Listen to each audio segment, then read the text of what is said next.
Magandang araw mga Aldab Nation! May panibago na naman po akong update para sa inyong lahat. Pero bago natin ito umpisahan ay huwag niyo muna kalimutan na mag-subscribe sa aking YouTube channel at i-click mo na rin ang katabing bell button para maging updated ka sa mga latest videos na i-upload ko. At kapag umabot na ng 100,000 subscribers ang aking channel ay may sorpresa ako para sa inyong lahat. Alam kong excited na kayo kaya naman ngayon, umpisahan na natin ang ating kwentuhan. Ang pag-uusapan natin ngayong araw na ito kung saan lumalaki na raw ang mga bata at hindi na maitago ni na Alden at Meng ang kanilang di umano'y relasyon. Mga anak ng Maychard nagtatanong na rin daw sa kalagayan nila na parang tila itinatago raw sila. Maychard, hindi na nga ito maitago pa. Lalabas at lalabas nga raw talaga ang katotohanan. Gaano ito katotoo at may sapat nga bang ebidensya ang makakapagpatunay rito? Well, yan ang ating aalamin at pag-uusapan ngayong araw na ito. Pero bago ho yan ay bibitinin ko muna kayo ng kaunting-kaunti lamang kung saan magbasa muna tayo ng mga nakakatuwang post ni Manny Misteo01 sa Twitter. Kaya naman wag na natin patagalin pa at sabi niya sa kanyang tweet, lahat ng pagod ni A ay nawawala kapag pag-uwi niya ay sasalubungin siya ni M ng mahigpit na yakap. Yung maglalambitin sa kanya, magpapababy, sabay kakargahin na niya. Gagaya na naman ng mga anak kaya mauuwi na ang lahat sa habulan. Iyakan at may mambabato na ng toys dahil no pansin daw sa kanila ang daddy. Alam nyo, public property si A eh. Nag-usap na yan sila noon pa man na kung matatanggap ba ni M ang trabaho niya.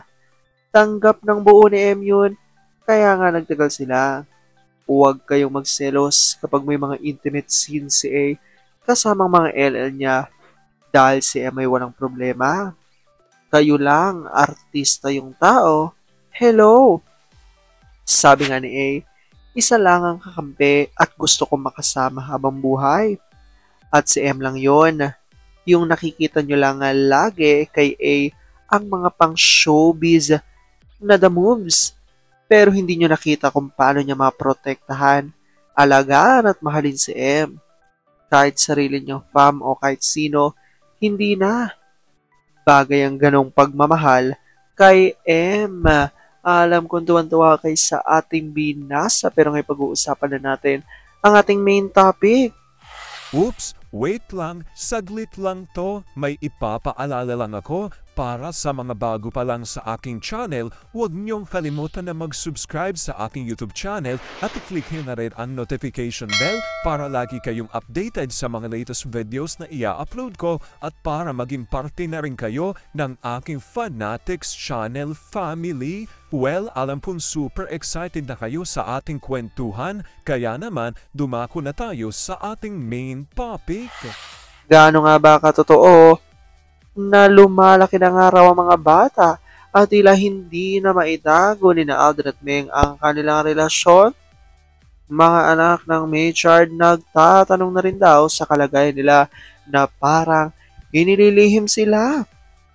Maychard, hindi na maitago. Lalabas at lalabas talaga ang katotohanan.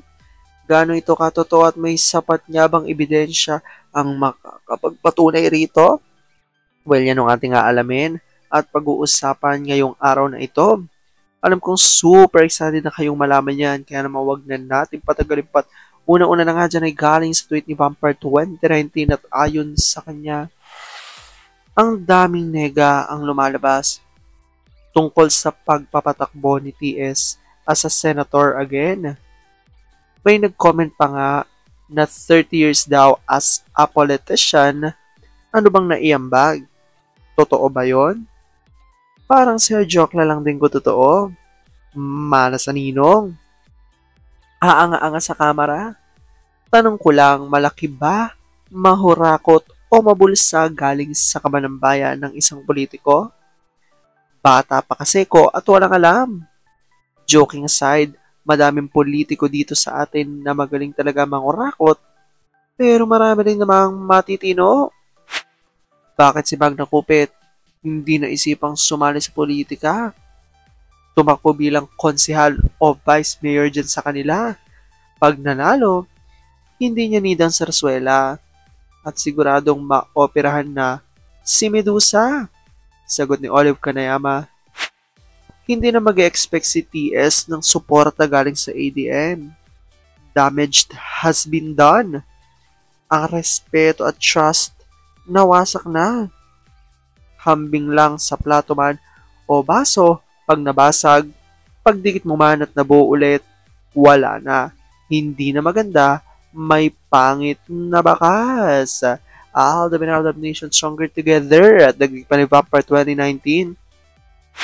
Hindi na talaga umaangat ang ratings ng Tae Show. Kahit ang ST ganun din. Isa lang ibig sabihin niyan, kokonti na lang ang kanilang viewership, lalo ng Tae Show. Simula ang puspusang pagsali ng TVJ sa Sarsuela, mabigat ng swerte sa show nila. Tingnan yung produce na movie ni VS. Mahina na din talaga. Kahit kilalang aktor pa ang kasama, isa lang ang ibig sabihin niyan, hindi natutulog ang karma. Hindi ko talaga maisip kung bakit si Haligi sumali sa Sarsuela. Si Dalmatian, understandable yun kasi mukhang. Pero si Haligi, tapos sasabihin pa sa army na manugang niya talaga ang pang prosthesis. Tingnan niyo mabigat din na karma ang nangyari sa mga negosyo nila. At ito na nga ang revelasyon ni J. Lo at Larry 1973 at ayon sa kanya, I hope you don't misunderstand me here. I am just being realistic. Yes, mas mabigat ang pananagutan ng nag-utos kesa sa inutusan ay both of legal edge and of sound mind. Were they forced? May nakatutok ang baril sa ulo nila? If no, answer to both. Hindi sila absuelto. It is for the reasons kaya hindi rin pwede absuelto ang mga parents ni M sa nangyayaring zinaw. How much or anong kapalit ng pagpahig nilang kaladkarin ni Tuviera sa putikan ang anak nila? You can never tell. They're still too young. Ang mundo nila ay umiikot pa lang sa parents nila. When they grow up and discover ang napakalawak ng mundo, whether they like it or not, there will be changes. I really don't want this to happen but the possibility is endless.